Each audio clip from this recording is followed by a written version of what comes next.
All right, here we go. It's Nagelbear Podcast 3 with Sam Steigelmeier. How you doing, bro?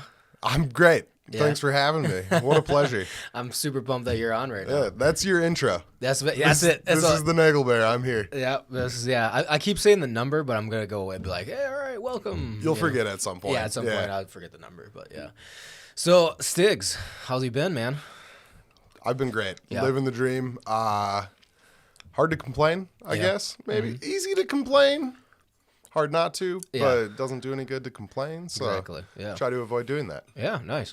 So Sam runs his own podcast called The Deviled Advocate. Deviled advocate. Deviled Advocate. Listen where you listen. Yeah. So, can you run through your history quick of why you wanted to go to film, why you wanted to be a screenwriter / filmmaker, how you got to film school, Sure. and all that stuff. Yeah, so it was a as my parents tell me, a cold wintry day in Brookings, South Dakota, when I was birthed into this world. My dad had a recruit he had to go visit, and I think that's where day one, just really wanted to please my dad. Yeah. Wanted to make him proud, and I went to school to be an English teacher. He taught math for a bit before he started coaching, and it wasn't a fit, so I dropped out of school. And I had a buddy going to film school, and I was like, oh, like, people write these things that I love. People write TV shows and movies. I could do that. And so I dropped out of my English program. I got a job. I saved up. I moved to the cities. And that's where we met. Yeah. We went to community college film school together, where I met a lot of good collaborators. Yeah. A lot of good people. That was awesome. And yeah, that's kind of where the entertainment bug caught me. I want to make, and filmmaking is like the least important dream that I have, but it's still top 5. Yeah. And I still work on it every day. But yeah, I don't know. That's kind of what brought me here.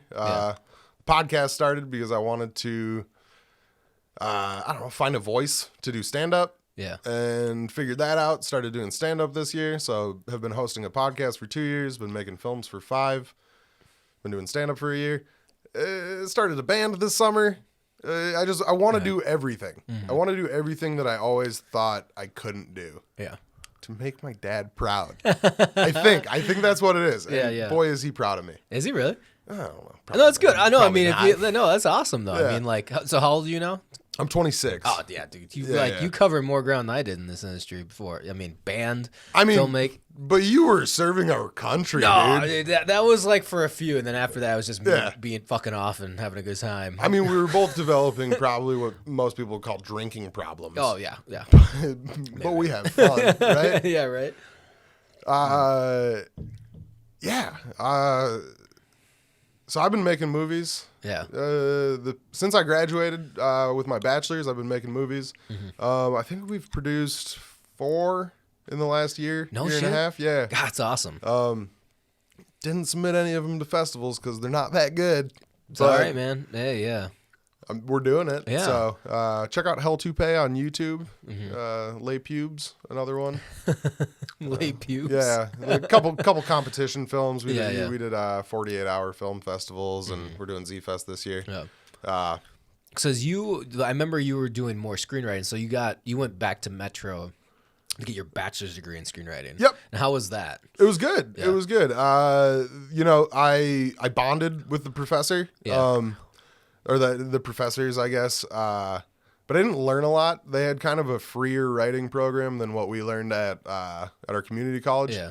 They were kind of just write and find the story, and it was like, yeah, but I need to do 12 outlines before I can just find the story. Yeah. You already knew that too. You're like, Yeah. you're like, you need character development. You need, or like the list of like, Right. yeah, like the whiteboard. Yeah. Like I took a bunch of creative writing classes, and I think when I go and get my graduate degree, which I'm thinking is going to be soon, I'm going to do it in creative writing because I learned a lot from their creative writing department. Yeah. But I got 1 note on every script I wrote. Yeah. Like 1 note overall that didn't say good job.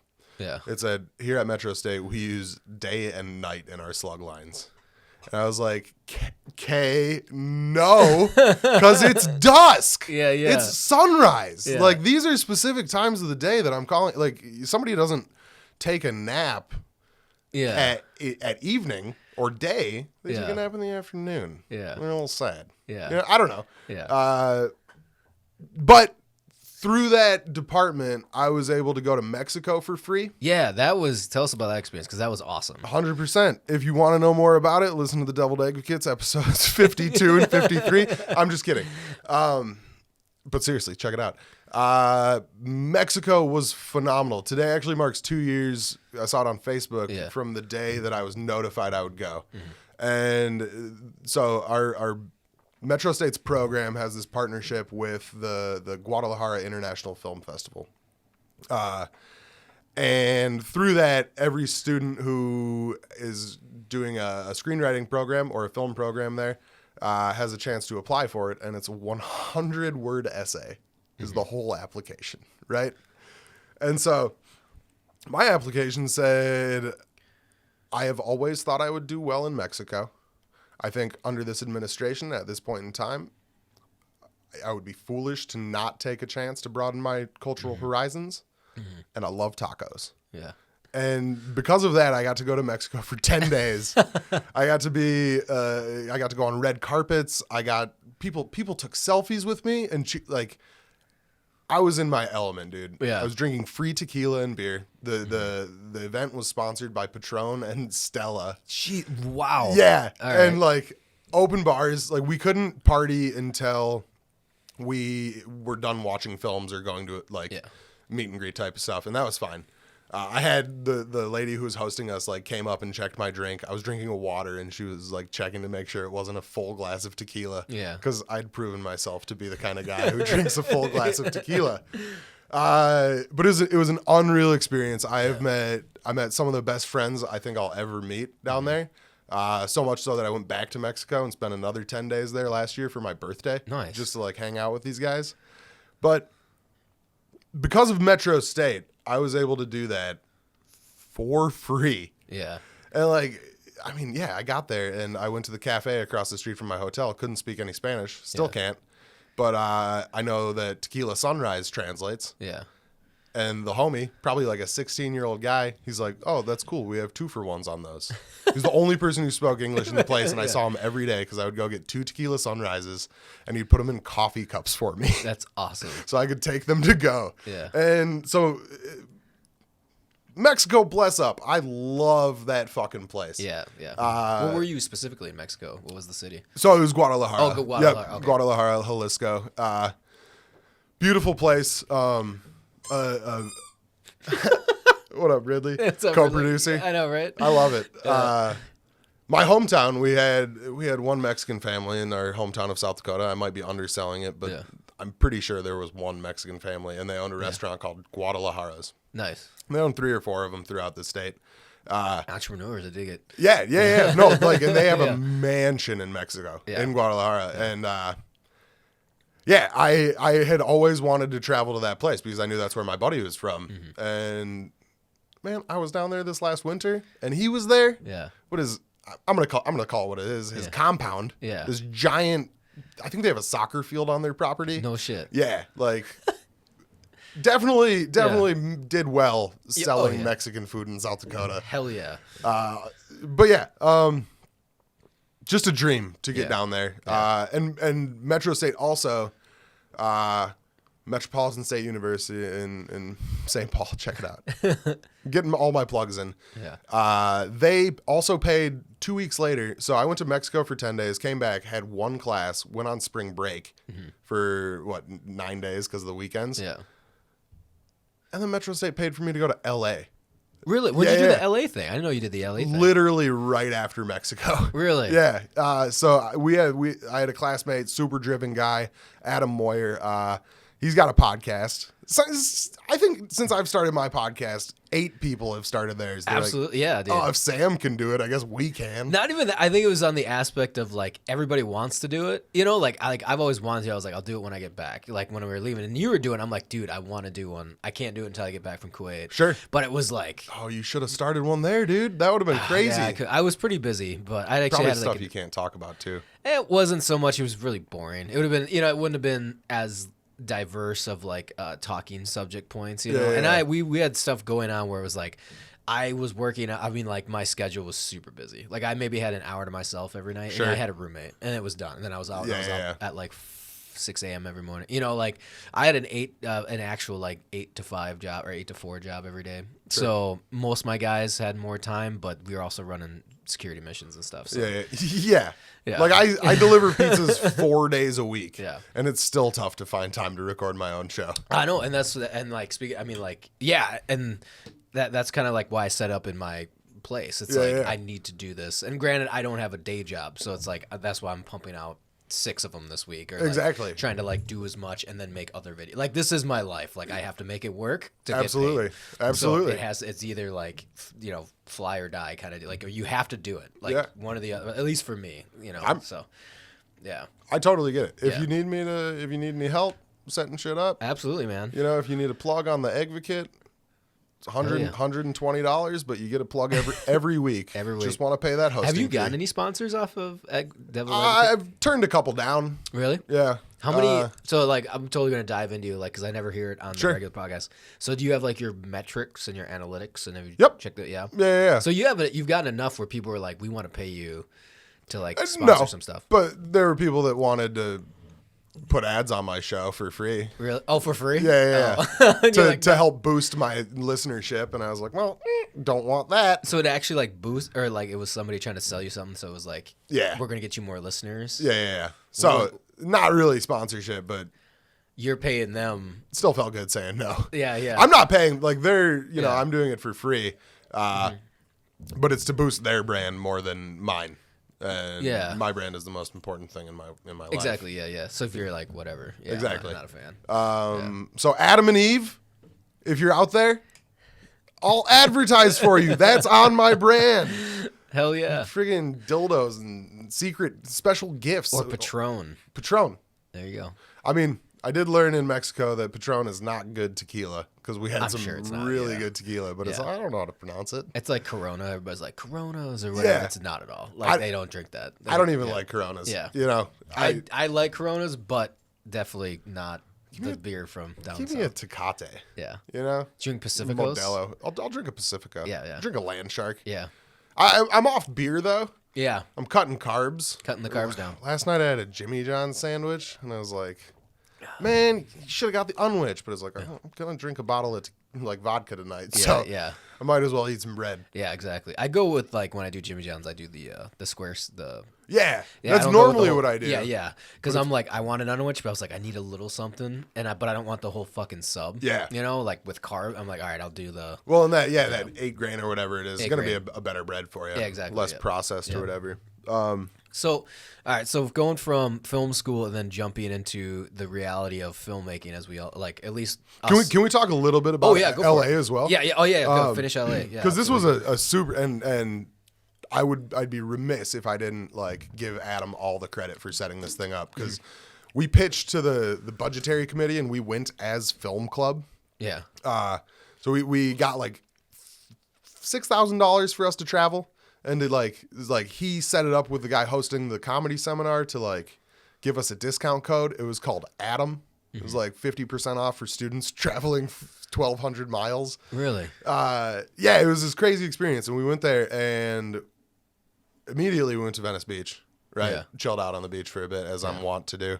But Steve Kaplan was the guy hosting the seminar, and just an incredible experience for a bunch of 25 to 28-year-old dudes. Yeah, I think yeah, one of them might have been pushing 30. Yeah. Go to LA for a weekend, hang out with a bunch of writers. Yeah. Who'd you hang out? Or who was the? I mean, Well, you guys yourself were writers. we were writers, but also everybody taking the class was a writer or an Oh, yeah, actor, yeah, and yeah. like nobody was traveling from outside LA. Yeah, yeah, Like they were all talking about going home, and we're like, we're staying in this hotel. yeah, Like we're gonna go to Pasadena to get a steak yeah. and like to walk around. Hey, if you're in California, go to Pasadena. Yeah. Check out their city hall. Yeah. That place is beautiful. That's all I remember from that Yeah, weekend. yeah. Didn't learn anything about comedy. Yeah. Had a blast in the Pasadena City Hall. Nice. But yeah, just super fortunate in my time at Metro State to not only be able to be a part of the Guadalajara Film Festival, also the LA thing. Yeah. And it just, I learned from people who've published poetry, like, poetry or short stories. And so it's an affordable program. Definitely recommend it. Yeah. Yeah. Metro State. Yeah. Awesome. Shout out to Metro State. Shout out to MCTC still. Big, now called Minneapolis College. Oh, is it really? It's now called Minneapolis College. I drove by it the other day and I was like, Yeah. wow, their rebranding is better than mine. Yeah, I haven't done any. Yeah, I know they switched up the program. I know Jeremy left. Now he's over at Metro running the film department. Yep. Correct. And then Adam is still helping with he's still professor over there over at Minneapolis Just Minneapolis College. Yeah. MC. MC. And I know they run it a little bit differently, but it was funny. He posted an ad Sure. on one of the things, and he was like, hey, need a film instructor or cinema instructor or something. Did you apply to it? That's why I'm going to grad school. Oh, really? Yeah, because if none of my endeavors pan out, I want to teach at Minneapolis College. Dude, so here's the thing.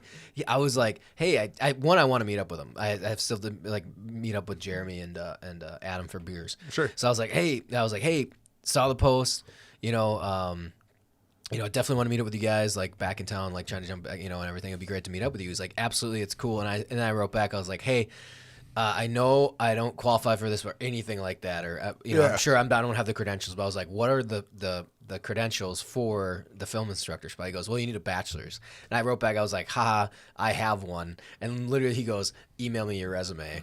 And I was that's like, tight. all right. So I just shot him my resume. Yeah, I haven't yeah. heard anything back, so I don't. Well, obviously, they know how you feel about Michael Bay. yeah. Oh, yeah. And like, part of me is like, someone would be hilarious because I don't have any in the industry. No. But it'd be fun to be like, just go in there and be like, this is what we're gonna do. I'm gonna dissect, because that's what I'm doing on my YouTube channel, anyways. Sure. But like dissect like major Hollywood films and be like, look at the lighting, Criterion collections, editing. I think is a big thing that always gets overlooked.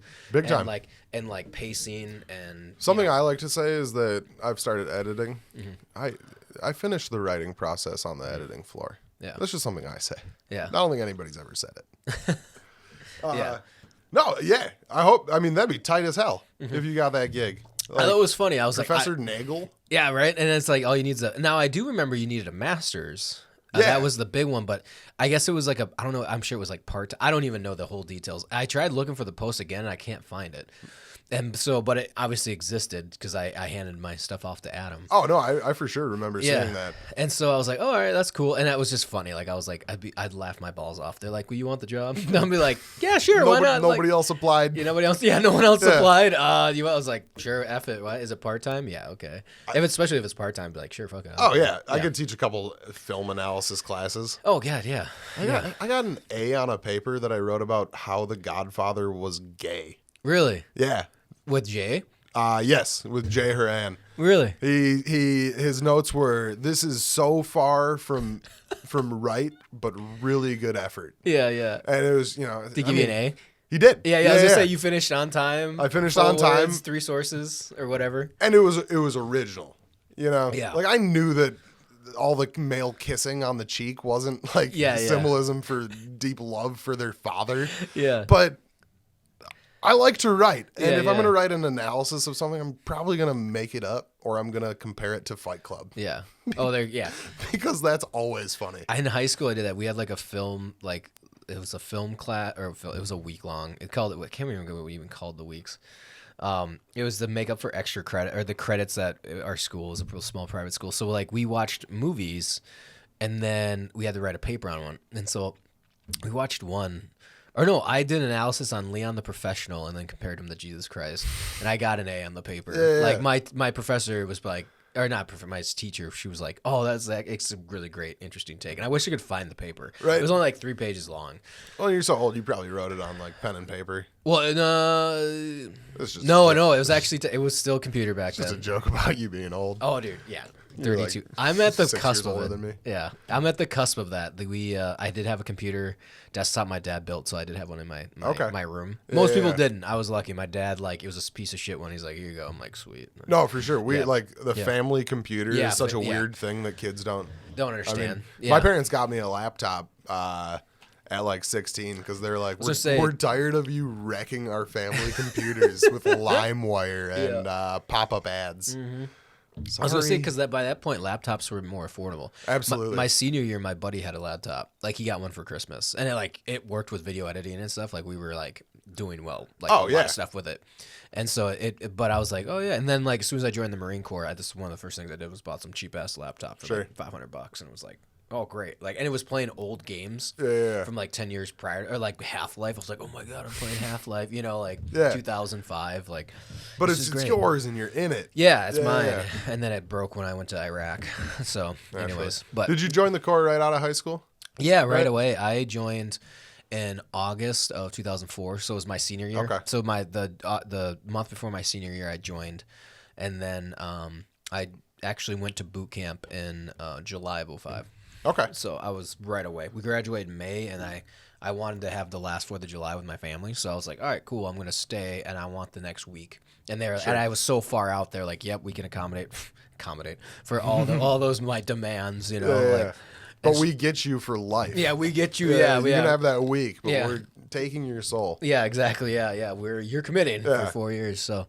But you've been out of the Corps. You've done private stuff. It's literally been 10 years now. Okay. As of like a week ago, November 10th. Yeah. Okay. It's been a decade. November 10th. Yeah. The day before Veterans Day. It is. As always, thank you for your service, my homie. Oh, no problem, man. Stuff I probably won't do.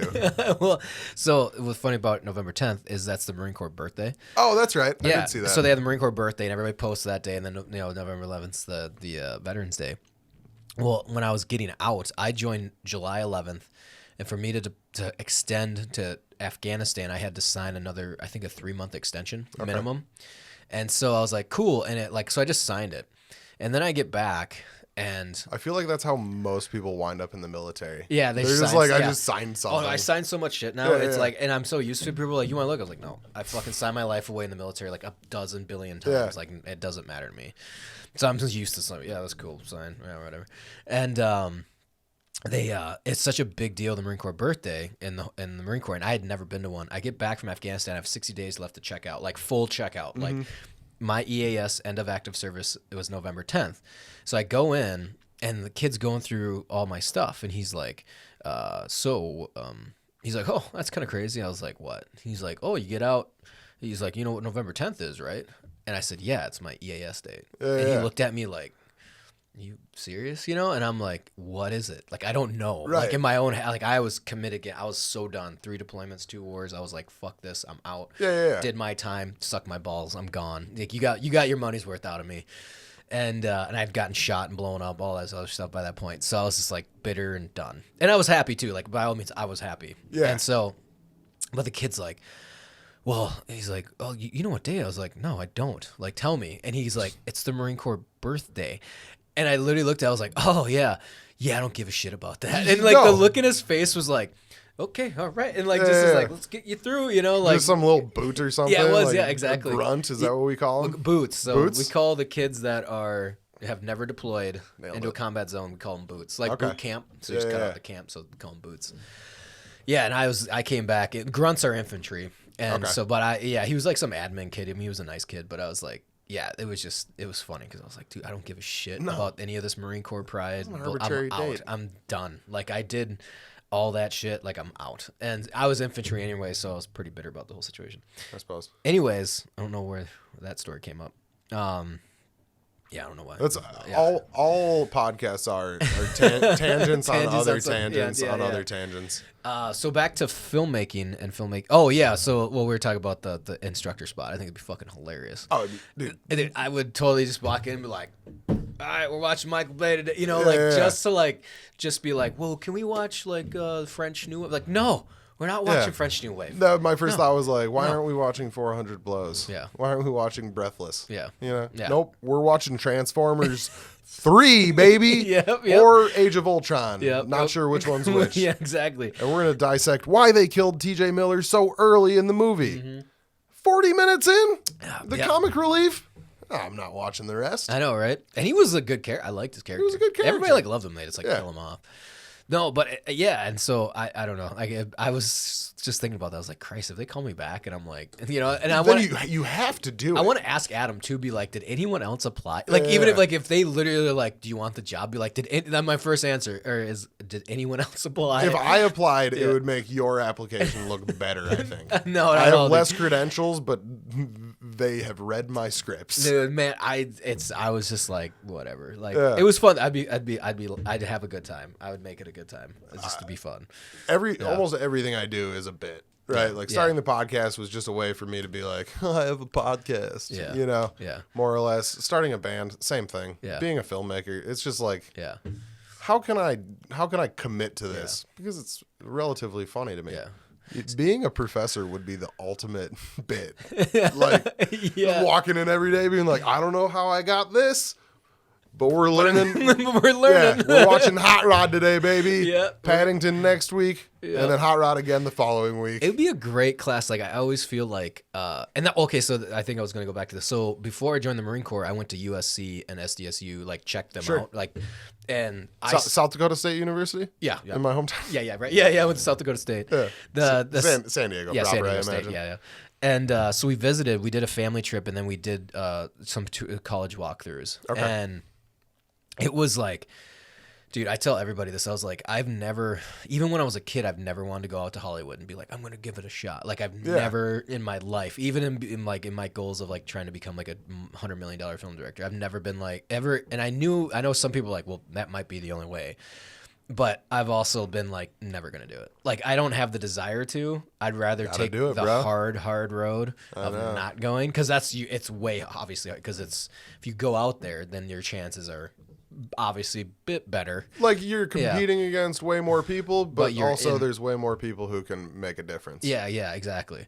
And I think the medium's a lot different now where you can do it without doing that. So now I feel better at least. 100%. Yeah. And so we checked out USC Film School, and it was fucking garbage. It was garbage. Sure. Like, we walk through, the campus sucks ass. Like, it's not good. It's all old ass. I'm sure they've maybe updated. It's literally been 15 years since I've gone, 14 years.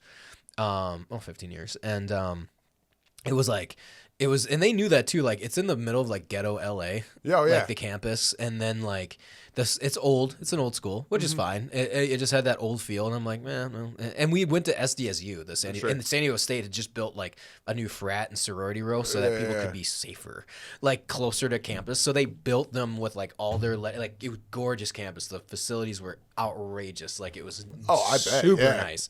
USC was ridiculous. And then we were taking the film tour, and we were just walking through, and I was like, when are you gonna get to the fucking film part? Like, where's the camera department? Like, show me a 35 millimeter camera. Sure. You know what I mean? Like, that's what in my head I'm like, oh, I'm gonna walk in, and there's gonna be all the equipment and the lights and like the technical side of the house. And literally, I finally asked them. I was like, hey, so when do we actually like get to touch the camera? Like, when do we actually get to start shooting film? And the guy smugly and happily said, he goes, don't you worry, you're not going to touch film until your junior year of college. And immediately in my head, I'm like, this is a fucking scam. I was like, he goes, you're going to write about film theory. He goes, you're going to write papers. He's like, you're going to really understand filmmaking. Oh yeah. I was just like, I blew my mind. I was like, and you're going to have me write I'm going to be balls deep in $80,000 and I'm not even going to touch it before I touch a camera. And then I'm going to pay you another $80,000 for the next 2 years to touch the camera. No fucking way. I was like, absolutely not. No way. At the same time, like I when I was in Mexico, I met a guy who went to USC. He was studying at USC at the time, and he's ADing on the television series Mayans. The Sons of Anarchy ripoff or spinoff. Yeah. So like being in the putting community. himself in that situation. you know, one of his professors was going to direct an episode, brought him on as a like shadow, and Yeah. now he gets to like AD, which Exactly. is crazy. Yeah, and that's what you pay for. Yep. You don't pay for the technical skills or anything like that. What you pay for is the connection. Essentially is what, like, that's what Yeah. I've heard from people that go to USC or have talked about. They go, you're not paying for the education. No. You're paying for the credential and the base of the network. Like, I mean, dissecting films with him, because Yeah. we had to watch 24 films in like 8 days. Yeah. He knew more about films than me. Oh, yeah. Most people do. Yeah. I wouldn't say I paid a lot of attention in Yeah. class. But yeah, I mean, we got a great education. Oh, yeah, and for that's- pennies. For exactly. And like, it was funny talking to Adam and watching their USC's like undergrad and graduate program Oh, films. sure. Ours were better than theirs. And so it was cool, like being like, okay, our skills Some of them are were. some of them were, yeah. Yeah. But the skills though of the lighting and everything, like when it comes to a technical standpoint, which I think that everyone always overlooks. Sure. We were right on par, if not better in some aspects. And we didn't pay but then again though, they are at USC, they are doing, so Right. there are the trade-offs by all means. So I wouldn't discourage anybody from going to USC. I would just take a long hard look before you spend the money at USC. Yeah. Like I'd almost like, if I were to like say if I didn't do contracting or say if I came back and was like I'm not doing National Guard or anything, I would be like, and I want to do USC, I'd do Minneapolis College first, get the associates, get the technical degree, and then go to USC, because at least then you know Big your time. skills, Yeah. you know everything. You know everything. You know how to edit, you know how to write, you at least dip your foot and you Yeah. understand the complexity, and you got the time to actually make it. And you're like, okay, I can do this and this and this.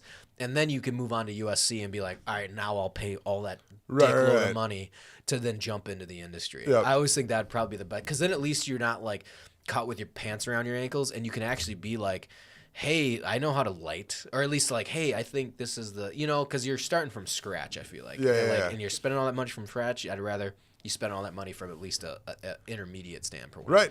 Yeah. I mean, and who's to say what Minneapolis College's education's like now, since Oh, yeah. the department's shook up. It's been 5 years, yeah. That they've switched the whole thing up, and I know Chris said it was pretty good the way they. Okay. And I don't know. I don't know. I know it's an a la carte kind of deal. Yeah. You get a film production degree, but Yep. you get to decide what it's like weighted in. So Yeah. like mine would have been screenwriting, yours would have been cinematography, but we would have been in more classes together that second year. Yeah, exactly. Yeah, and things were been more collaborative, I guess. Yeah. I understand. Did we meet in screenwriting? Screenwriting 1 We with met. Jeremy? I think so. Yeah, right. That was Most a of good us time. met in screenwriting because everybody had to take screenwriting. Absolutely. Oh, that's a very good point. Yeah, everybody eventually crossed paths in screenwriting. I think it was like our second semester or something. Okay. Oh no, we were together the first semester. I think we were. Yeah, we were together the first semester. Yeah. Because I didn't meet Chuck and Chris until the very end. I knew Chris was in my class, but we were like in screenwriting, actually. We were in the same screenwriting, and then everybody cross-pollinated when it came to screenwriting, but then if you didn't have people in your video production, then you never quite integrate. Like, I Exactly. didn't talk to a lot of people in screenwriting. Yeah. I talked to more people in video production because you're like trying to figure stuff out or Absolutely. ask favors, and then screenwriting, I kind of stuck to myself a little bit. I feel like then you and I think we did, yeah. Like Project Greenlight, a little Yeah. fun like writing exercise. I think you and I came up with a pretty killer idea one think we day, like did. pretty early on. Yeah, we came up with a few things. I remember. Yeah, it was a sci-fi. I want to say it was called Space Buds, I think it was. and it was a no dialogue exercise, but I was like, I got the perfect dialogue for this. Yeah. And it was a Seth Rogen movie about going to space to Yep. look for weed or something. Yeah, It was like, yeah, you yeah. wanted sci-fi, I wanted road movie. Yeah. That might not have been you, but Maybe, I don't know. it Honestly, I feels couldn't like the remember. bonding moment that I Yeah. remember. Yeah. On my show, I like to ask people how they first met me. Yeah. And like, if you were to ask me that would be the story I told. Yeah. Wrong or right? I know, right? Yeah. Well, it was like, I know, like, just meeting everybody was like, that whole thing's like a blur. Because it's like we were all in class together, but then it's like when the first time you actually meet somebody, I was Yeah. like, we were in class together for like months by that point. So it's kind of like, oh, I knew you were there. And Oh, I remember exactly. like you talking about screenwriting, like coming up with ideas. And I know people noticed me like, oh, yeah, he was, like interacting more Mm-hmm. in class. And then, like I said, I knew Chris. I knew he would pipe up and he'd always make smart ass kind of comments. And I liked it, like Yeah. kind of going against the grain. And then he saw my video production final, and then he was like, "What the fuck? We need to meet up." And that's how me, Chris, and Chuck got together. Okay. We met at a Chipotle, and then we watched each other's finals. I'm like, "I love what you're doing." They're like, "We love what you're doing. Yeah. Let's be friends." Those guys helped me so much in production class. Yeah, Just yeah. like, they're like, it's cool. Like, don't look up the tutorial. We got you. Yeah, yeah. And that's what's so fun I loved about the community college. I wish it was a bachelor's. Like, I totally would have tried to ride that out for like another year or two. For sure. Because it would have been worth getting the skills. Because that's basically, once you leave there, then it's just a crash course. You're on your own. On your own. And you have to spec everything. Like, so like all my spec work should have been like college work. Absolutely. Even though they Could've look just been really homework. good. Because it's like, because I don't make any money, but it's like you're just trying to figure things out, you know. And it's like, it would have been awesome to be like, hey, let's do. And that's my biggest criticism of any program was like, there should be a year, and you have an assignment due every 2 weeks, and you just need, or every month, I should say, and you need to like do something, like do a sports commercial. Like no one ever told us to do commercial work. No one ever told us. And the other thing, the business side of the house. Nobody. Yeah. I had to write commercials. Yeah, yeah. You Well, know? yeah, Like I in mean, like for us, screenwriting, we had to, you know, we did everything. yeah, I think we did have one commercial, like make a commercial, but it was very, it's kind of like you need to more practice at it. Like it should be like there should be one like class that for semester or anything for it should be commercial work, and that's it. And you have to make something that should, by the time you're done, you can work in commercial worlds. Like you can light a Dorito commercial. You can light a car commercial. You know what I mean? Yeah. Like at least something like you can workshop it in class or go shoot and be like, this is what you did wrong. Go shoot. And then so you have the confidence. Because like basically shooting after school is just for me trying to get confidence and commercial lighting. I can't light anything. Yeah, and that's why you're kind of like, yeah, exactly. Like for me, like I can't light everything either. Like there's still things that we're doing spec work so that I can just figure it out. Absolutely. And I don't want to show up to a client and be like, oh yeah, I can do that, and then just being like, I mean, it would be a panic mode anyways, where I'd be trying to set lights in my house and be like, okay, this is what it looks like against the couch, and all that shit. But yeah, I miss school for like those deadlines and like forcing you to do things out. Like I have so many imposed deadlines on myself all the time, but nothing like holding me to them. Other than disappointing my collaborators. Yeah. So like, it's Tuesday, right? I have a podcast I have to record today. Am I going to record it when I go home from here? Probably not. Probably not. Am I going to record it at 10 p.m. tonight? Yeah. When I think about it again? Probably. Yeah. Right. But if I was in school, I would have a paper due. I would have a script due. I would have notes to give someone. And so it's like, your podcast has to be at this moment. Otherwise you won't do it. Yeah. Yeah. If I bail on band practice one week, like I'm disappointing 3 dudes who really want to make music. Yeah. Yeah. And it's a big part of why I'm looking at grad school. I want to be forced into being productive, and I'm pretty productive. I think. Like I got some irons in the foyer. Yeah. Foyer? I don't know what the saying is, but fire. Fire. That's right. Yeah. I'm not a blacksmith. But yeah, school is so tight. Yeah. And when I finally figured out what I wanted to do, being in school, learning that, doing it every day, meeting people who loved it, it made it so much easier to do. And now you're out on your own. I have 2 writing degrees. Yeah. How am I going to make a movie with 2 writing degrees? Yeah. I have a buddy who's a director. I live with a director. Yeah. How are we going to make a movie? Yeah. We can't do that. So you meet those people in school. Yeah. And hopefully you keep them around. Yeah. And they keep making stuff with you. But I just want to be back in school. Yeah, yeah. I just want to meet more people. I don't know. Yeah. I truly miss it. I was in college for like 7 years straight. Yeah. Other than, the 6 months I dropped out. But go to school, kids. Yeah. Get your degree. Yeah. It's a blast. You'll meet people. It's a good time. Well, especially like film school is so important because then that's like your first introduction to connections. Exactly. Yeah. Yeah. Because that's like, so how is it like you guys have made 4, even if they're not, I mean, they're for, you've made 4 little small short films. How's that process been? Oh, it's been stressful, dude. Yeah. Like, recently I had this realization that maybe I don't want to be a filmmaker. Yeah. Maybe I want to take the 20 hours a week that I'm in production meetings and emailing people. Maybe I want to take that and dedicate it to something else, like being a sane person. But every day I wake up and I have more tasks to accomplish and I have more films that need to be made. people need to see this art. Yeah. I've lost friends in filmmaking. Yeah. I have made friends. We've made fun movies. Yeah. You know, Hell to Pay, check it out on YouTube. Yeah. But it's tough. Like these 2 films that we made that we just kind of started showing people this last 2-3 months. It took us 16 to get to that point. Yeah. And mine sucks. Like Yeah. it's poorly made. Yeah. That's fine. Like I was going to make a B horror film, Yeah. right? Yeah. So it fits the bill.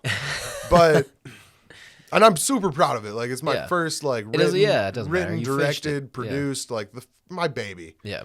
But from the point that Eric, my collaborator, you know him, Yeah, my collaborator, roommate, my intern, you got to get some interns on the podcast, dude. Yeah. They're great.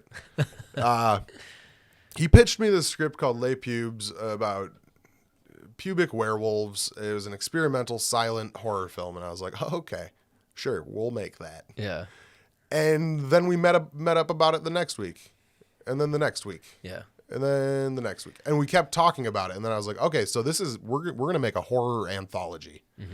So we started pitching scripts. That's where Hell to Pay came from. Yeah. Like all of it, we had 3 scripts written. We had 5 planned out.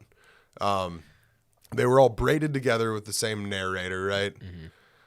Push comes to shove. When we shot 2 films, the narrator sucked. Yeah. He did a bad job in both films. Yeah.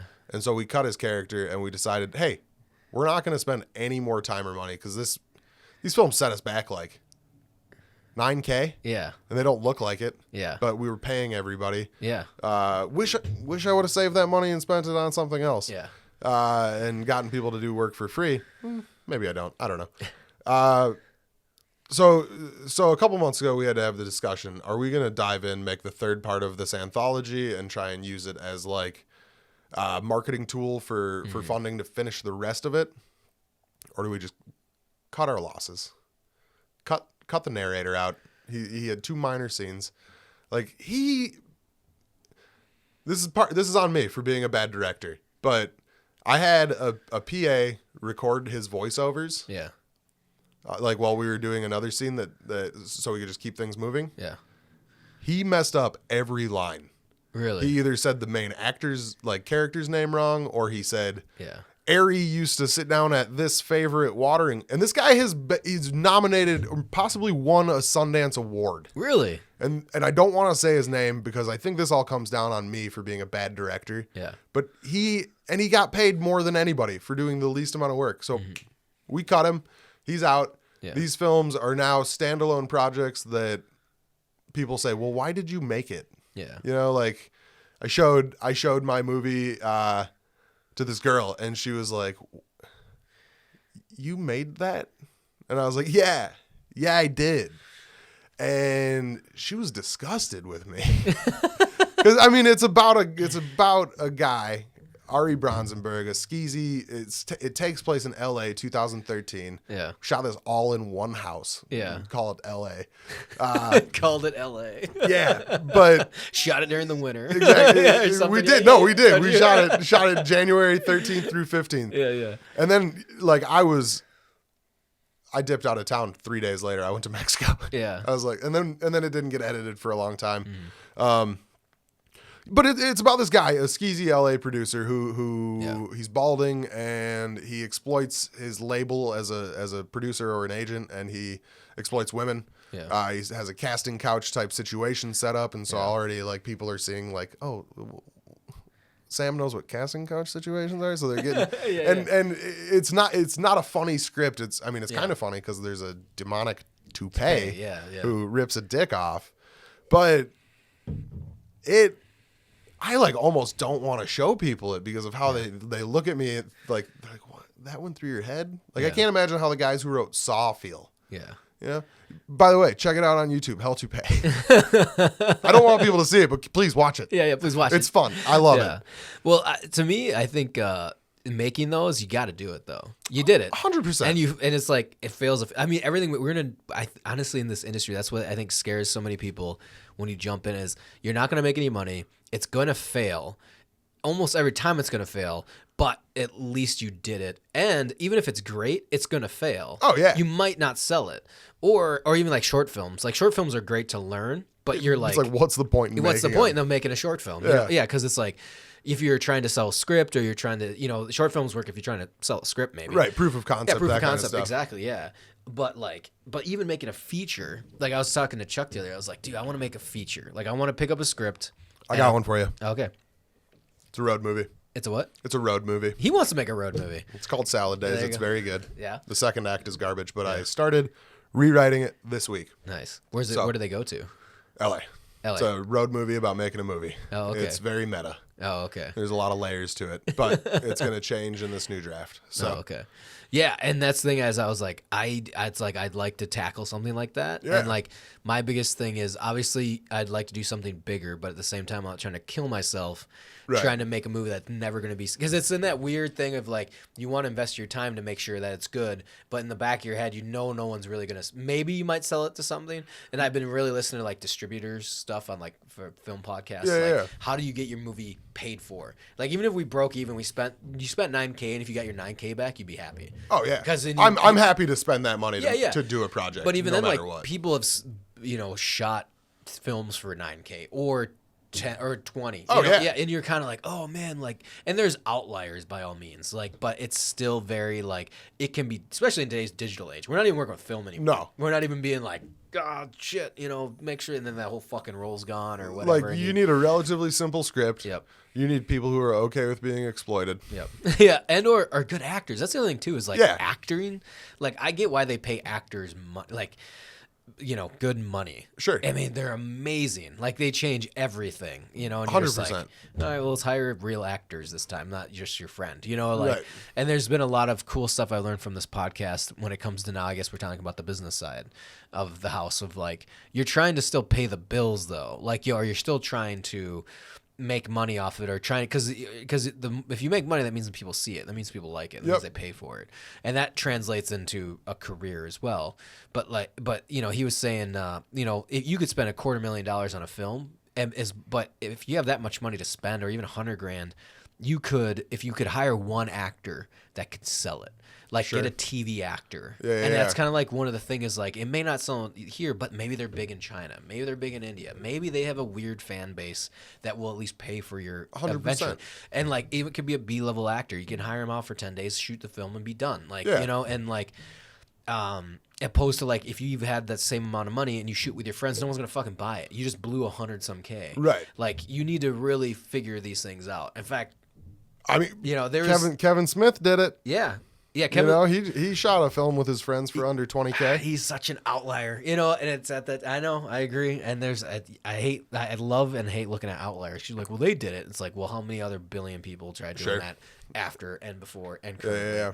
Yeah. And I think it's a lot easier to make those films now, technically, but you're still fighting in the ether, and. It is what it is, man. Like that's the career path that we chose. But Like, there's so many more opportunities to get your film seen. Oh, God, than yeah. in '93 or whenever Clerks came out. Yep. Uh, Yeah, and like other work too, like YouTube commercial Vimeo. work. Yeah, exactly.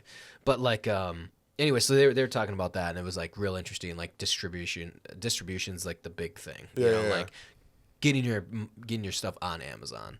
Although the one Amazon, or actually it was Netflix's go-to distributor. It just flopped. It was called Distributor. I don't know much about this world. I just listened to the podcast, and like it literally went bankrupt, took people's money, and it was like there's only 2 places that Netflix gets their distribution films from, and that was one of them. Oh, So man. 50% of Netflix, and so I'm like, if they failed or fuck people over at the Netflix level.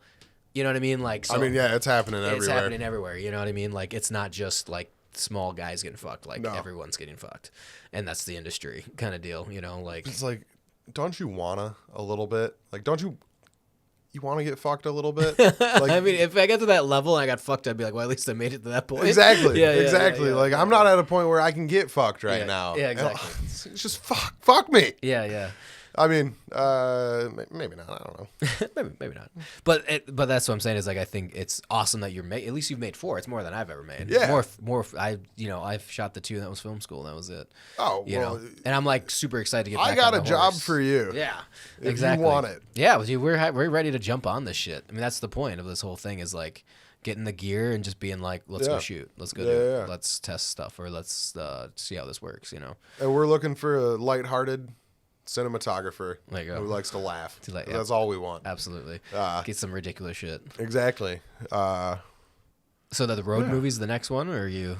No. I'm gonna figure out. I'm gonna write it some more. Mm-hmm. I've written the second act like 5 times. Yeah. But have stumbled across some inspiration recently, and it's like, all right.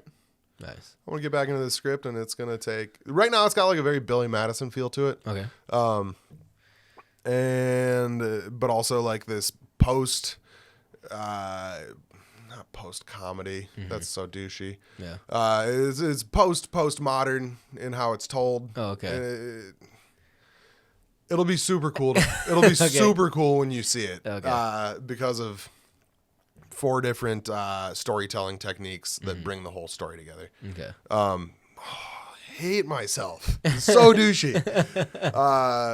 But I thrive off of it. So yeah, no, that's down the line. That's something I'm going to submit. Yeah. You know, look for real funding for. Okay.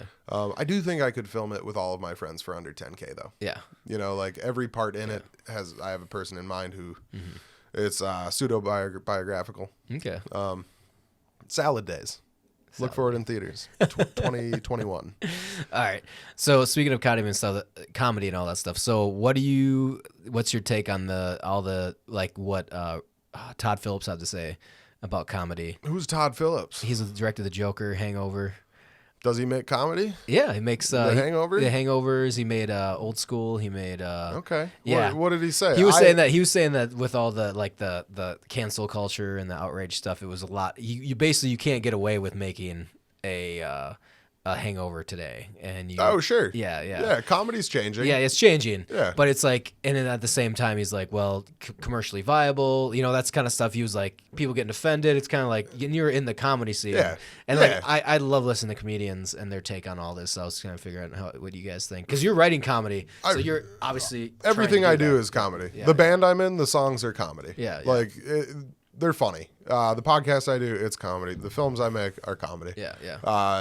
When I was in Mexico, people would, what do you make? And I said comedy. Yeah. Like I don't make films. I don't make podcasts. I don't do anything. I make comedy. That's my only goal in this life, is to make people laugh. Mm-hmm. Maybe be a professor. I guess I don't really pay attention to people's comedy. Todd Phillips. Yeah. Is his name? Yeah. Girl Trip came out 2 years ago and is one of the highest grossing comedies of all time. Which one was that one? It was a ensemble cast about black women going to Vegas. Was it really? Yeah. Girls Trip was? Girl Trip. Yeah. No shit. Pretty sure. Might be, and it's a high ass grossing film that I think is very similar to The Hangover. Really? Just like in joke telling. Yeah, I've only seen the trailer, but a woman pisses like from hanging from on a group of people. Yeah. And it's like, you can make raunchy comedies, but like raunchy comedies are what inspired me to make it through high school. American Pie and Euro Trip. Mm-hmm. I love Euro Trip. That was an awesome movie. But we're not in a day and age where unrated movies are a thing anymore, where you'd go to Walmart to, the movie was PG-13, but if I get the unrated version, there's going to be like 4 extra boobs. Yes. I remember that. Right? Yeah. Oh yeah. And the unrated version of those films. I think people should be canceled for bad behavior. Yeah. I tell a lot of questionable jokes. Yeah. Am I going to get canceled? Mm-hmm. No, because I think I'm a good person. Yeah. Like people know that these jokes are coming from a place of warmth, not a place of malice. Yeah. And not that The Hangover was malicious or Old School was malicious, but it's like people as we get older, like I'm on the lower end of millennials, your middle millennials or whatever. Yeah. A new age of people are growing up and teaching us what is funny to them. I think high schoolers are dumb as shit. Yeah. I want to write a killer high school coming of age movie because I want them to like it. Yeah, yeah. And Louis C.K., should he be canceled? Should he not for what he did? Yeah, no. Neither of us should give our opinions on this because who gives a shit? Yeah, yeah. He did what he did. Yeah. Had nothing to do with his jokes. Yeah. Right? Still a funny guy. Yeah, yeah. Just a bad dude. Yeah. Right? To people. Todd Phillips can suck it. Yeah. I can't make comedy anymore because people don't like adapt. Yeah. If I noticed when I started doing stand-up that people in the crowd didn't laugh when I talked about my dick, right? Yeah. I learned that. Yeah, I was like, and somebody said, hey man, maybe don't write jokes about your dick. It Yeah. makes people sad. And I was like, me too. Me too. Yeah. But I adapted. I learned Yeah. that that's not funny. It's not, Yeah. people don't like it anymore. Let's move on. Let's talk about incest. Yeah. You know, that's what they really love. and they loved it. Yeah. Until they didn't, you know? Yeah, And so you adapt, you learn. Yeah. And I'm 26. I've been doing this for a year. I've been Yeah. in this mindset Yeah. for maybe 3 or 4, 5. But grow up. Yeah. Like, you're fine. You know, you're worth millions of dollars and you can't make comedies anymore. I Yeah. Love You Man will never be remade. Yeah. Right? Like a movie like that or Forgetting Sarah Marshall. Oh, that was so good. So good. Yeah. But like, we're past it. And Yeah. and who would carry those movies anymore anyway? Jason Segel's pushing 40. Oh, You know, yeah. Paul yeah, Rudd's yeah. in his 40s, wants to make Well, that was a real whole movies. different type of comedies that came out that was never like Talladega Nights. The way that type of film was made, the improvisation, like they never did that ever. I mean, everything. Right. You know, like we know filmmaking is like they're just like, yeah, let's go, and they just edit the movie together, and you're like, this doesn't make sense. You know, like none of these plot points go together. But they were amazing. Like Step Brothers was like one of the best comedies ever made, and you're like. Absolutely. Improvised. Like Yeah. so many different takes. And like just ridiculous plot points. And that's it. You know, like which was awesome. Like Yeah. totally cool. But like, yeah, I was seeing what you, especially you're doing comedy, so it's kind of like, you know, Yeah. what's your take on all No, that stuff? I wish I would have done more research. No, not at all. No, it's all good. My theory is if you want to do comedy, do comedy. Yeah. You know, if your comedy offends people, find the right crowd. Yeah, find the right crowd, I guess You know? you'd say. Yeah. Or- yeah.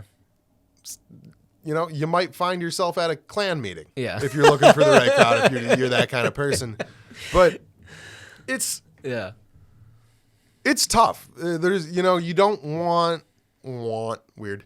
You don't want to offend. I don't want to offend people. Yeah. It's like Just tell jokes, make people laugh. I just want to make people happy. Yeah, This is all I want. Yeah, yeah. And so I don't know why somebody would take comedy and comedians are, I'm not saying this about myself, comedians are modern day philosophers. They look at the world in a different way than most people do.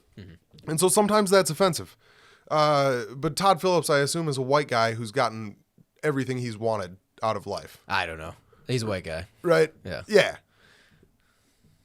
Like other people can get stuff, dude. Yeah, yeah, like yeah. your viewpoint is no longer totally acceptable. You know, and doing stand up, it is all white dudes. Like for the most part. You got like the room I'm in, I started going to because it was hosted by a black guy and it was a very diverse crowd. Diverse room, very sparse crowd, which is why I really went there.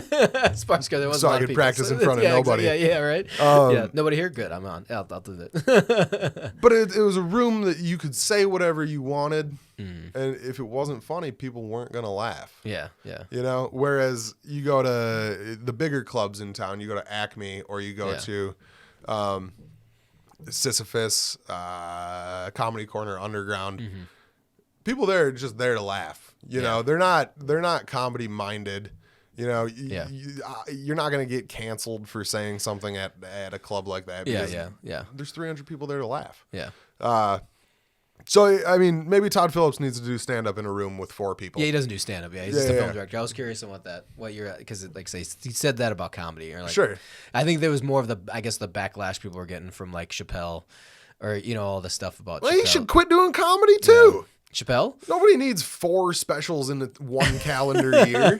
It was awesome. I loved it. Yeah, I didn't grow up on him, so. See, because that was funny because my wife didn't either. Yeah. And she's like, what's the big deal? I was like, you don't understand how big of No. a deal this is. Like, he's massive. And he's going to come back and be massive. And he was massive. Huge. Yeah, he's huge. Like what he did was unheard of. Yeah, it's unheard of. I mean, He got like, stoned on stage. Well, and on top of that, like No one people gets to like do that. people like he comes back out of like not even on hiatus because he's been doing comedy. He just hasn't done a special, you know. Right. And Well, then- no, I yeah. mean he moved away from it all, didn't Yeah, he? he Like, did for like a little decade or something. No, not so much. He thought people did, or people thought he did, but it was like back in the era of like if you're not on TV, nobody knows you. Sure. So he's like tells the joke. He's like, yeah, apparently I was dead, or what, along with like Chris Tucker or whatever, and they're at a party together. And it's like in Hollywood, like he was doing comedy still.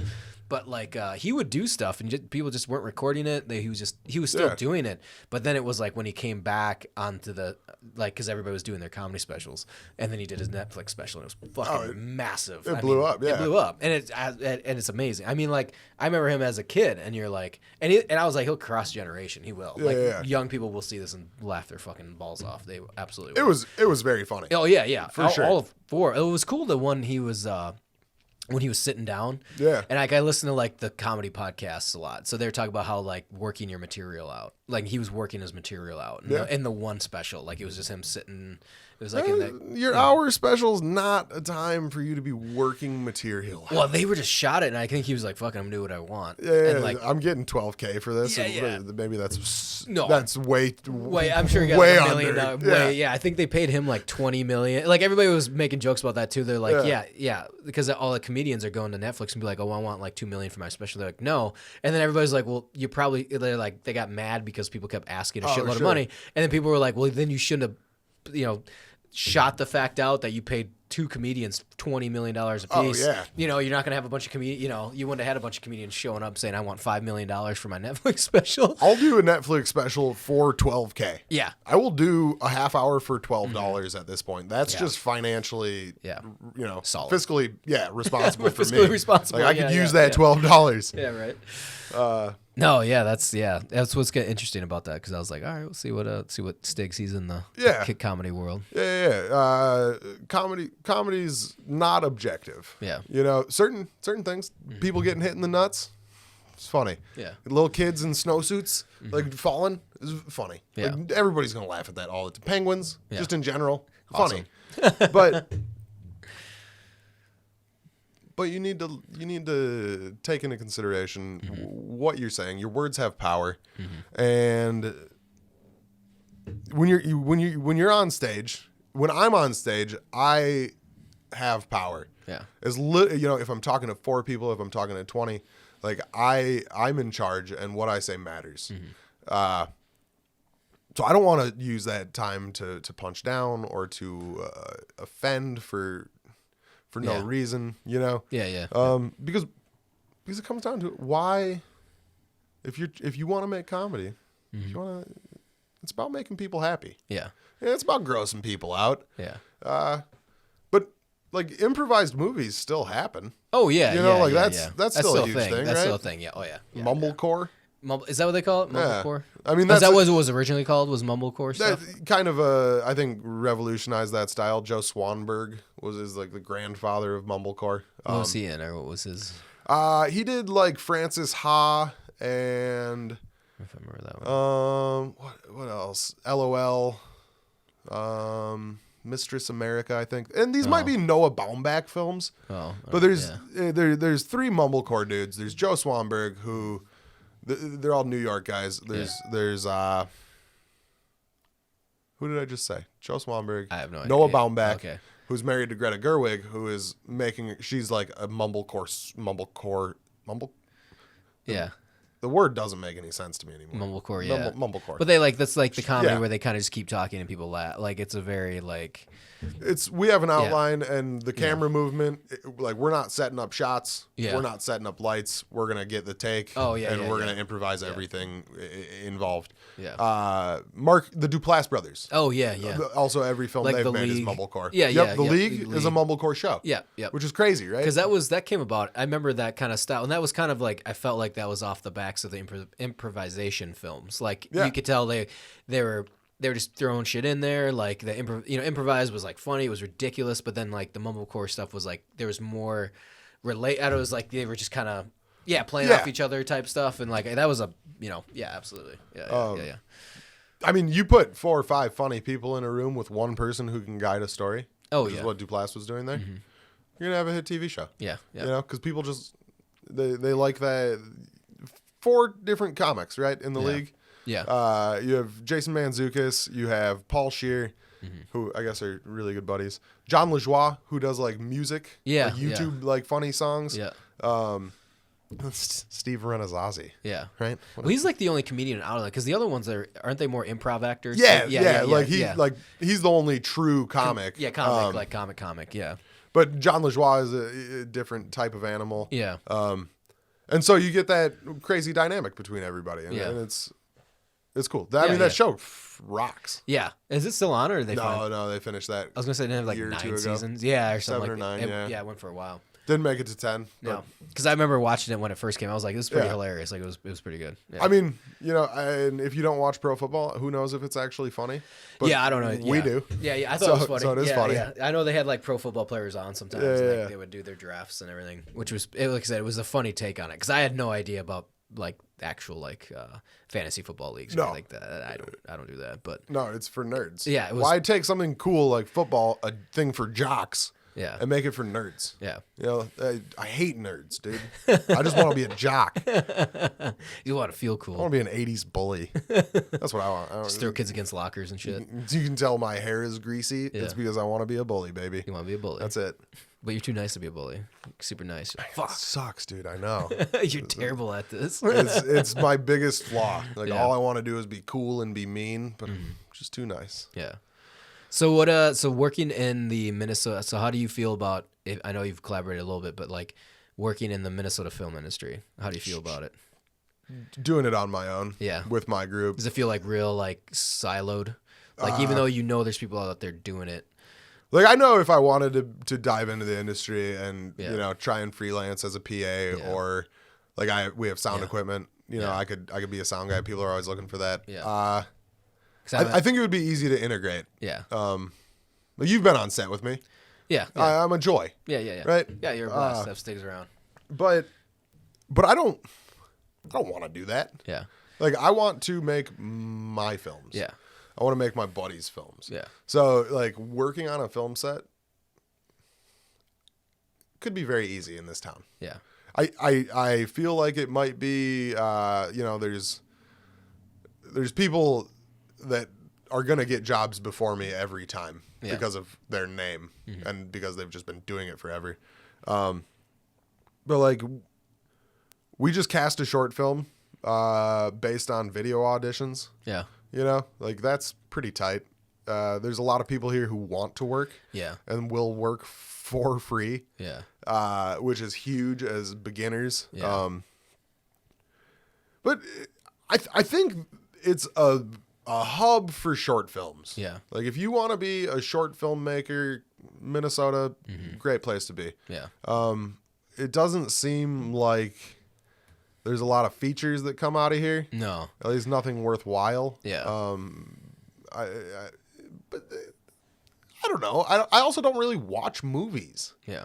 Like So I remember you saying that you're not a big. No. Yeah. You're more of a TV show guy. And even that, like for the last, was it November now? Yeah. So for the last 5 months, I think I've watched two seasons. Yeah. Of any show. Really? Yeah. Since I moved, I don't want to why waste my time taking in other people's work when I can do my own. Yeah. And sure, Atypical came out the new season, and I caught 30 seconds of my roommate watching. I was like, I gotta watch this now. Yeah. And I dove in and watched 5 episodes. Yeah.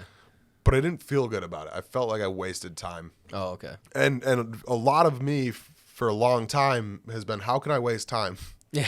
How can I not think about the real world? Yeah, yeah. And that was watching TV shows. It was getting stoned and watching TV shows until 3, 4 a.m., waking up the next day at 8 getting ready, going to work, going to class, coming home, watching TV. And it was a major coping mechanism for me, I think. Just like, for a long time, TV is all that I had. Yeah. And I never wanted movies. Like, movies never filled that gap. It was these long, drawn-out stories, these friends. Yeah. And like now, currently, I'm watching 2 shows as they air. So I watch like two episodes every week or every other week of TV. It's a very complicated relationship because I am happier now that I'm not watching TV, and I'm more productive than I'm not watching TV. That's cool. And like movies, if I'm going to watch a movie, I want to watch a TV show. Yeah. People in Mexico in film school, what are your favorite movies? Hot Rod is my favorite movie. We don't need to discuss it any further because I know you either haven't seen it or you don't like it. Yeah. But I just people are blown away. You don't like movies. Like, I'm here judging a film contest. yeah. Sorry, I like tacos. Yeah, I'm passionate about tacos. Yeah. I want to love movies, but like the other night, I threw Hot Rod on for the 75th time. Yeah. Somebody was like, Hot Rod's on Amazon, and I was like, I know, but I will watch it. Yeah. And I think that's kind of what I want to create for people is that one thing that just gets them. You know? Is that why you want to make like the buddy comedy feature film or like Like, I don't want to make horror movies. I don't want to make like a rom-com. Yeah, for sure. Yeah. I would love to. But a drama? No. Yeah. A tragedy? No. Why? Tragedy? That's how Hafed, my professor, would say it. There is no drama. It is tragedy or it's comedy. It's like, drama is a tool. That's a terrible impression. Nobody knows how to do that guy's accent. Yeah. And it was problematic of me to do it. Am I canceled now, Todd Phillips? I don't know. But I went for it. Yeah, so I just want people to be happy. I don't know. I say it every day. You know, I wake up, I do a little morning sorcery, and I say, today's going to be a good day. You're going to make people happy. Yeah. 3 goals every day. Make myself laugh. Very easy. Nice. Make someone else laugh, like someone I know. Very easy. Make a stranger laugh. It's a lot harder. If I can do all 3 of those things, Solid day. I can go to bed happy. Yeah. Most of the time. Yeah. I don't know. Yeah. Like, I don't. People. I do stand up, right? I play music. Well, what comics are your favorite? It's like, well, I've watched Rory Scovel's Hour 25 times. But am I gonna check out the new Gaffigan? Am I gonna check out the new Chris D'Elia? Am I gonna watch Hannah Gadsby? No. I'm gonna keep building on the one thing I love, and maybe I should be checking these things out more. Maybe watching more or taking in more content will be more beneficial for me as an artist. But what's better for an artist than watching shit is making it. Yeah. Right? So, yeah, film school is a weird choice for a guy who just wants to make people, like, I could have just gotten an ice cream truck and just driven around and been like, hey, like, I'm making happy. people happy. Yeah.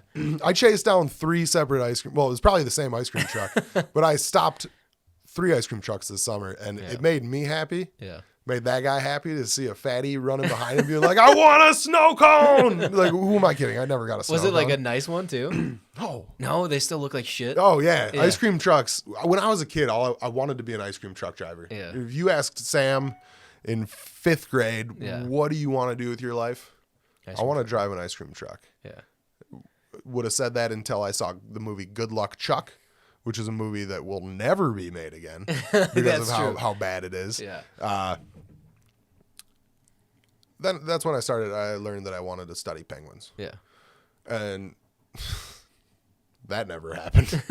Might though. Might go to grad school for marine biology. I don't know what the requisites are to get in. Hopefully see what Metro State has. Yeah. And I guess currently in my day job, I kind of deliver pizza. Or I do deliver pizza. I kind of deliver, happiness.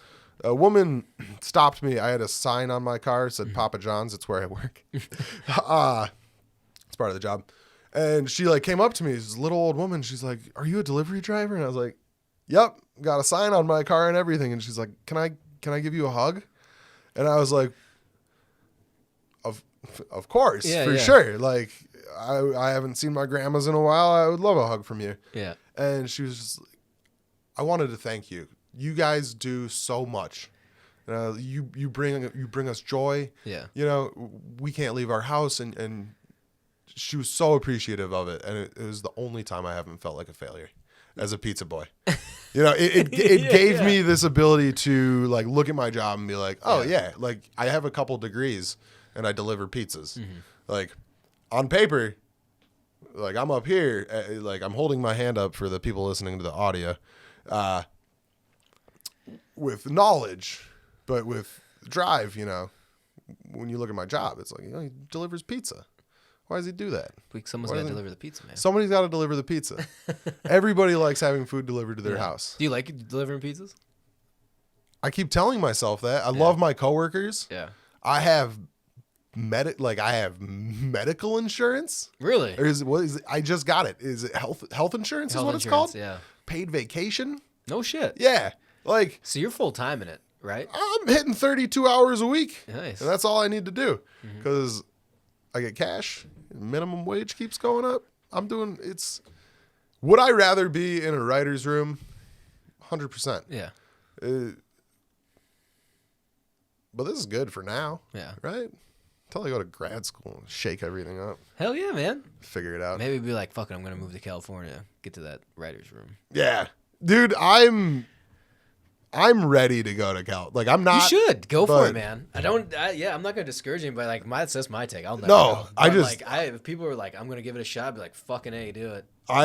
You know, when's the best time? I got more bridges here to burn, I guess, before I leave. Dude, just fucking go. I mean, like, however you feel about it, just go. I would. Everyone says save up, though. Oh, yeah. Save up. Don't have. They'd be like, I got $10 in my pocket. And like, you'll be back in a month. But, like, yeah. I have a jar. Yeah. This is my savings technique. I take some sort of jar from a snack that I've enjoyed. Mm-hmm. The last one where I saved up like $8K was a big Nesquik jar. Hell yeah. This one is a peanut butter pretzels jar. Way too many details on the jar, but I tape it up and I cut a hole in it and I write notes on it every time I want to open it. I say like, this is for California, or like, this is to follow your dreams. Yeah. You don't need to take this money out because you want to secure a sack. Yeah. Yeah.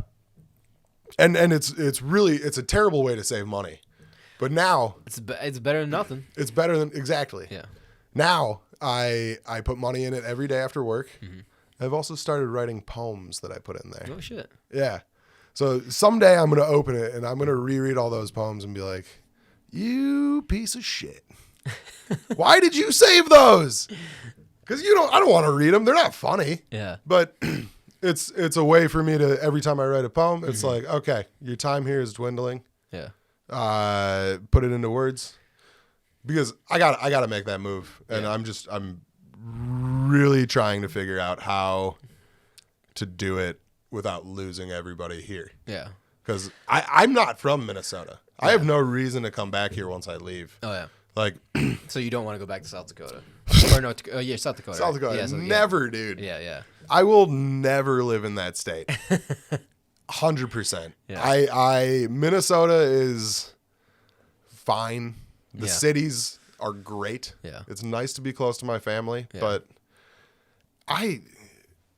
it's not what I like. I need bigger. I need more. Yeah. I need a place full of dreamers. But like it's what I've got going on here right now. Mm-hmm. And this is me rationalizing. I think I've got a good group of collaborators. Yeah. And going out there, it's like, if I go to California, I lose my band.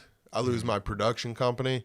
I have the podcast, which is, it's the first dream. But then I have to start there. And it's like, what do I want to do? Yeah. I have to narrow down all these things into one thing for a while at least, and I'm not ready to do that. I want to keep telling jokes. I want to keep making music. I want to keep making films. I want to keep making people happy. So I can do that. I can do that in California for sure. Yeah. But I need people that I know and I trust and I love to be around me, That's cool. to keep me going, I think. And I Yeah. think if I went to California, I would just start watching a bunch of TV Yeah. and like maybe hitting some mics. Yeah. But you know, I'm trying to be realistic with myself about it. Like I want to be there so bad. I don't think I'm prepared for it in the slightest. I have a lot of growing up to do. I'm a pretty immature person. If you can't tell. No, man. Honestly, I don't know if anybody's ever prepared to go out, but I think the best you can be prepared is like you got your degrees, you got your experience. Just make sure you got some money. Yeah. And I'd say make goals. If you do go for it, give yourself 6 months, or it'd be like, I'm going to do a year. Or maybe you need more. Maybe you need like 2 or 3. Maybe 10. Like, I'm going to do, be like, I'm going to do 10 years. And if it doesn't happen, or if I'm gone. Because cost of living there is going to kick you out one way or the other. Like if you're not making money, you're gone. Eventually, Eventually, you can't afford it. Like barely anybody can. Like you have to make a minimum of like 150 just to like survive. Like to be like, I'm living okay comfortably. Yeah. Like Like I'm fully prepared to have roommates until I'm in my 30s. Yeah. Like I'm fine with that. I love having roommates. It's a buddy. Hell yeah. It's awesome. Any day you want. I did. Exactly. Yeah, it was a blast. But and now we're all married. Yeah. Oh man, I gotta get married. It's pretty sweet. Is it? Yeah, people knock it. It's awesome. No, I think it's all I've ever really like. I think if I have one dream, it's to get married and start a family. Married's awesome. Yeah. I'm so scared of that taking over the other dreams that I ruin every possibility of it. No, you got to find something that supports you in what you do. That's the big key. You can't. It's tough when you're like young and people are like, we're out of college and see how our careers go, and then you're like, I'm gonna jump into filmmaking. And they're like, I didn't sign up for this because you got married at like 23. Exactly. Yeah. Like everyone, like whoever I was dating, I'm like, you know what you're getting into. Like, you want to find somebody you'd give up the dream for, who will never make you give up the dream. Exactly. Right, and will be your cheerleader. Yep. Day in, day out. Yep. Yep. It's tough to find. That's 100%. You getting out there? Yeah. We're working on it. You're working on it. I've recently had my heart broken. You gotta start somewhere. We're on like day 4 of it, so things are tough. Yeah, no, I've dated. I started dating at 25. Yeah. I kind of talked. Is this what your podcast is about? Dating. Yeah. Yeah, we finally got to it. Now we got another hour. Excellent. Perfect. Yeah, I didn't date my whole, like every girl I asked out in high school was like, I don't want to ruin our friendship, and I was like, I get that. Yeah. Like I'm a dope dude. Yeah. I bring a lot to the table, mostly snacks. But yeah, so like going into college, I didn't have any confidence to do it, and so we've seen the 40-year-old virgin. It was just this like, well, I waited too long. I don't know what I'm doing, and so eventually I dove into it. Yeah. And I was like, I can't keep. if I keep putting it off, I'm never gonna fall in love. Yeah. And dated a lot of cool ladies. Yeah. You know, not a lot. I don't want to brag. No, it's cool, man. Those you like go on the date, like Yeah. make them laugh, you get a secondary follow up, man. They're like, thanks, no thanks. Yeah, I've gone on too many second dates because they wanted it and I didn't, and I think that's bad. Really? So you had women being like, I want to see you again. You're like, I don't know if it's gonna work out. That's a good position, man. Like I'm not to toot my own horn, but I'm interesting. Yeah. Like they see my job on Bumble or whatever, and they're he delivers pizzas. Yeah. But then they're like, he got 2 degrees and he's got 2 degrees. He does comedy and he's filmmaking. He's got a pot, and they'd be like, here's my fucking podcast. There's like 100 episodes or whatever, how many episodes you have, and they're like, oh, he's done shit. Yeah. Yeah. Even on some scale, it's more than what the most average person does that goes to college and gets a job. Right. Like more than. But if they're all married and in love and have children and jobs that pay well. That's true. Like how do I get both? How do I get both? I don't know. Yep. It's I'm gonna take off the rest of the year. I don't need to date anybody during the holiday season. Holiday season's the best though. Yeah. You got like bundled up. Everybody's like, let's go get a beer at the local watering hole. And you're like, yeah. Everybody just want to feel that warmth. That's the best time to date. And I'm perfect. I'm a perfect winter boyfriend. Exactly. Like, winter boyfriend. I mean, I'm pink. Snuggle it up. I'm hairy. Warm, hairy. Yeah. Hell yeah. But no, I don't want to do that to myself. Yeah. I don't think that would be starting anything during this time would just be self-destructive. Yeah. For whatever it is. Yeah. But I'm terrible during the holiday seasons. Yeah. Like I get very depressed. Oh yeah. Yeah. Yeah. It's not a unique take on the holidays, I guess. Yeah. It's just it's routinely been a shitty time of year. Yeah. Over the last few years, so I think bringing somebody else into that, probably not great for them. Yeah. Not great for me either, because I'm sure I'll act out, or I'll fall into a hole of being sad, and when I'm sad, I can't make people happy, and that makes me sadder. Yeah. And who wants to be around a sad guy? I don't even like me when I'm sad. Yeah. Oh yeah, that took a weird turn.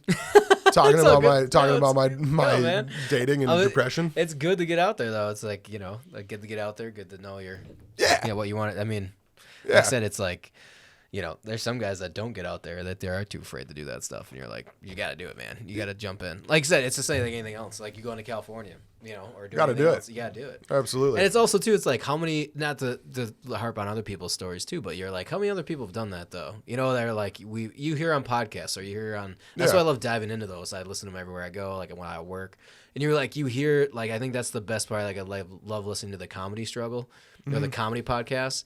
Even though they're successful, you still hear the struggles that they do, and they still have. Like, they're like, oh, we fucking fail. Like, we will fail a room.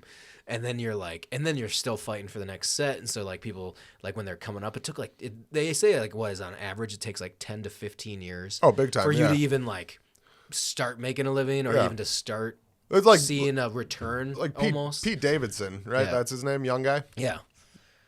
Bo Burnham, like, that's not normal. Oh, that's not normal. Like, no, everybody's favorite comic, they find out when they're like even in Nick their Swartzen. Nick mid-30s, Swartzen was like, but he was a same thing. Like, but that was before YouTube. That was before all Right, that. Nick Swartzen was like 23, getting a special at Comedy Blend, Well, and he knew it too. He was like, dude, I am not normal. He was like, No. I was so lucky and fortunate to be what I do from Minnesota. I bought him a beer the other night. Did you really? I bought Nick Swartzen a beer. Oh, he's back in town. I heard him on a podcast. Yeah. He was like, I'm going back to Minnesota or something. Didn't even talk to him.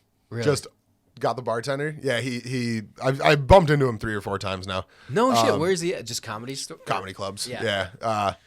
And yeah, it was just like, hey, you want to fill up those guys' drinks on me? And he looked around, and it was fine. I'm not a big enough fan of his. Okay, huge fan of Nick Swardsen's. Yeah. But not so much his comedy. Movies and he shows, was the first. No, just him as a person. Oh, okay. Like, and I don't think he's a good person either necessarily. I think there's been videos of him being very bad. Yeah. But when I was in 7th or 8th grade, we were hanging out, and we were gonna go see the movie The Benchwarmers. Okay. Right? Yeah. A movie about baseball with John Heater. Yeah, I remember that. Yeah. I didn't see it, but I remember Rob Schneider. Yeah. It's so funny, dude. Yeah. It is so funny. Nick Swartzen's in it. Yeah. We were watching his Comedy Central half hour beforehand, and I was like, this is kind of the first time I'd really seen a comic that, like, I loved. Because I wasn't allowed to watch a lot of stuff growing up in a pretty Christian Midwest household. And so I saw him on Comedy Central half hour, and I was like, this is the funniest guy I've ever seen. And then I saw Benchwarmers, and he has this character who's afraid of the sun. Yeah. And he's got like a bowl cut, and I was just like, that's the same dude. Yeah. People do this. Yeah. Like, you're not just a face on TV. Like, you're also a face on the movie screens. And then we went back. It was a whole thing. It was like a big 8th grade sleepover party or whatever. Went back to my buddy's house, and he was like, he was blown away that it was the same guy as well. Yeah. Then we started watching Reno 911. Oh, and he was on that too. And he was on that too. Yeah. And it was just mind blowing that one person could be so funny and could bring so much joy. Yeah. And I was like, I think that was the first inkling. Like, I think I always knew that I wanted to make people happy. I think I think my family would say up until a certain point I was a people pleaser. Like, I just wanted to make them happy and proud, and I would do anything to do that. Yeah. But now I want to do it on TV and on screen and on paper. Not, I don't want to make my family breakfast. Maybe I do. I don't know. Yeah. I don't know. I don't have a family. There What you were go. we talking about before Nick Swartzen? I don't know. Yeah. Yeah. Love life. I guess. Tangents on tangents. Yeah. Oh yeah. Love life. Don't fall in love. That's my advice. Or don't fall out of love. Yeah. More so. Because that part Whatever you want to sucks. do. whatever 6. Whatever, Exactly. do If you that want or to not fall do in it. love with me, slip into those DMs, Salsa_Dave on the social media bullshit. Nice. I'm just doing plugs right now. I don't know where we're at in the Do show. your plugs. Yeah. We'll wrap it up. Yeah. This is it? An hour and We're a out half, of time? man. Oh, okay. Yeah. Whoa, I cool. think we tried an hour and a half until I get better at doing this. Yeah. Yeah. Hey, I think an hour and a half is incredible. Yeah. I mean, Well, I just wanted it was awesome. Yeah. my show's 45. 45. Like, if I'm doing a solo episode, 45 tops. Check out The Deviled Advocate. Yeah. Check out Devil Advocate. It's DEVILLED Advocate. Yep. Advocate with an E. iTunes, correct? iTunes, Stitcher, Spotify, literally wherever you listen to podcasts, except for Google Plus. For some reason, I'm still not up there. Yeah. I've applied twice. Maybe they think it's satanic. Salsa_Dave on Instagram. I do a lot of like bit stuff on there. Also post a lot of sad music recently. What else? Also on Twitter, Salsa_Dave. I do this at the end of my show Hell every yeah. week. Hell to Pay. Check it out on YouTube. HELLTOUPEE. My band will be putting out music in the winter. We're called Sam and the Tall Boys. And that's all I've got. Deviled Advocate, social media, films. Boom. And if you're in Minnesota, come check me out. I do stand up every week at Terminal Bar at 8:30 and other places. But that is where I'll be every week. Awesome. Thank you, Sam. Thanks for having You're me, man. awesome. Love This it. has been a blast. Hell yeah. Can't wait to hear hear Yep. multimedia. I'm stoked for you, man. Congrats on this journey. Thank you, bro. Congrats for having me on. Can't wait to do all this. Absolutely. Awesome. Signing out.